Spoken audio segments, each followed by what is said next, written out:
Well, Gavin, the regular season has come to a close with a 2-2 draw against Chatham. A high-paced game at times, a controversial one certainly. What are your thoughts after that?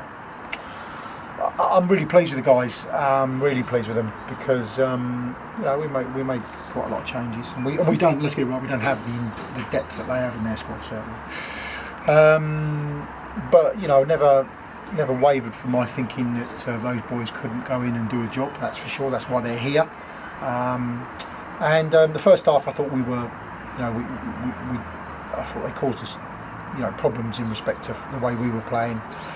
I don't think we gave Cassie a chance up there in that respect. So decided to change it at half time and just change the system. Didn't change any personnel at that stage, but changed the system to which I thought would nullify what they did and would probably give us a better chance to get ourselves up the pitch and support Cassie in that respect. And I'm pleased that actually worked out and played out, simply because we've got Ollie on the ball in good high areas, and he's going to score one. And we probably count ourselves unlucky not to win the game in the end. But I acknowledge the first half we were probably second best.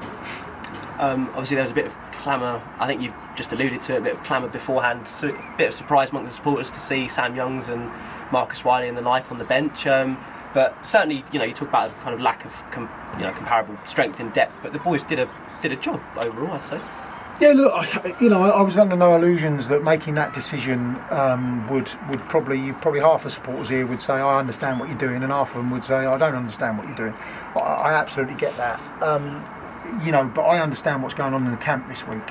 And when I sit there yesterday with my notepad, and we've got 9 effectively on an injury list or a potential injury list with knocks and niggles, to lose 3 of my fit players as well, potentially lose 3 of my fit players by playing them, was going to be a bridge too far, I think. So I took a very difficult decision. Is that what I wanted to do today?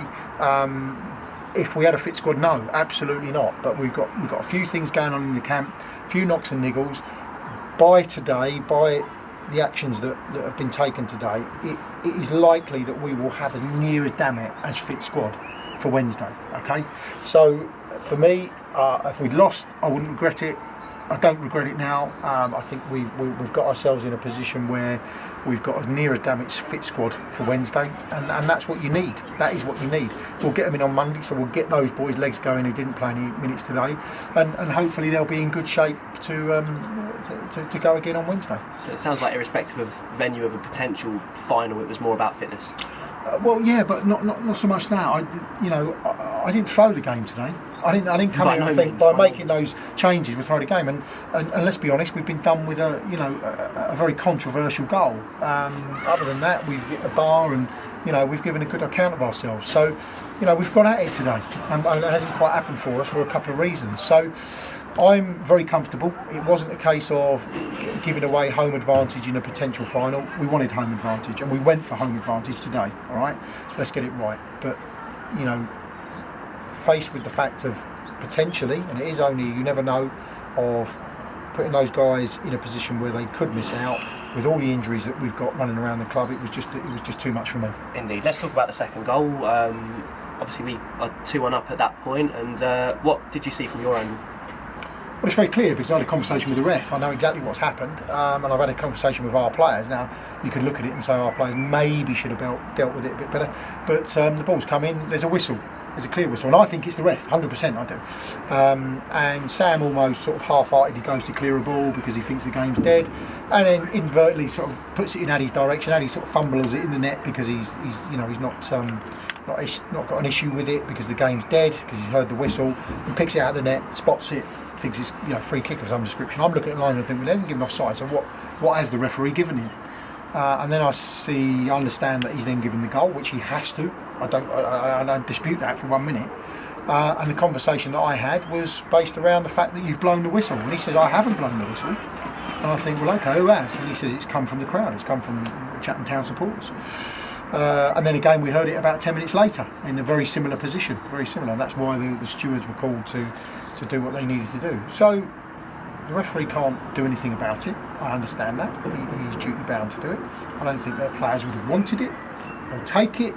and it's just a bit of a bitter pill to swallow. So you have to, having worked our way back in the game, but that's how it is, and that's I'm not going to lose any sleep over it, but that's the long or short of it. In terms of what we did do on the pitch, obviously you talk about players returning to fitness, the likes of Ollie Knight coming back, Taylor and Dylan as well, and Ollie with a brace, named man of the match. Has he ever scored a hat-trick for you? He came within inches today. I don't think he's ever scored 2 for me. He might have, but he might have at some point. But no, look, I'm pleased to see him on the pitch, and he played actually longer than we thought it would play out. But in the end, he's hit the bar, and I think, well, that's never going to happen again. So we'll get him off. He's not going to get his hat-trick. I think it was on his weaker side as well. I think it was his left leg actually. I think it was. But so and Obi went on and did a really good job as well. So yeah, it's good to have him back on the pitch. It's good to see Dylan back on the pitch, and Taylor. They had to go on the pitch today because they had to prove their fitness for me, because I didn't want to be wondering going into the potential or the game on Wednesday, wondering whether they actually are fit, or I'm going to be making subs after 20 minutes. So they proved their fitness, and that's a massive plus. Obviously onto the playoffs, I believe it's Wingate and Finchley who are our opponents now. Obviously we know what they can do, and it was a tough old game when they came to us a month or so ago, and another big crowd expected. It was a big crowd today. Yeah, look, we're at home, and that's where we wanted to be. Any team that has accumulated enough points at this stage of the season, at the end of the season, to put themselves in a playoff spot is a good side, and Wingate and Finchley are a good side. We learnt lessons down here in respect of how good they can be. So from our point of view, it wouldn't have mattered who we've been playing in the playoffs. You've got to be good. In fact, you've got to be better than good to progress. And this is where it's, sometimes people look at it as being unfair, because you have seen teams in the past, and it's not the case this season, but you have seen teams in the past finish 20 points ahead of a team and then lose in a one-off game, and some people look at that as being unfair, but that's the rules of the competition. You're going to have to be good. You're going to have to hit certain marks for 2 games now. That's it. If you don't hit those marks, you won't go up. Okay, you won't go up, and that is how it is. That's what we've got to do, and that's what we've got to make sure that we do. Tactically, we've got to get it right, and we've got to get our running power on the pitch right, and we've got to take our chances when they come, because every playoff game that I've been involved in, and I've been involved in a few, have been absolutely, and I hate using this term, fine margins. Fine margins. And you can do one thing wrong, or you can switch off in one moment, and all of a sudden that's it. So it ain't for the faint-hearted. It's not for the faint-hearted, and it certainly isn't standing on the line. But look, where would I rather be?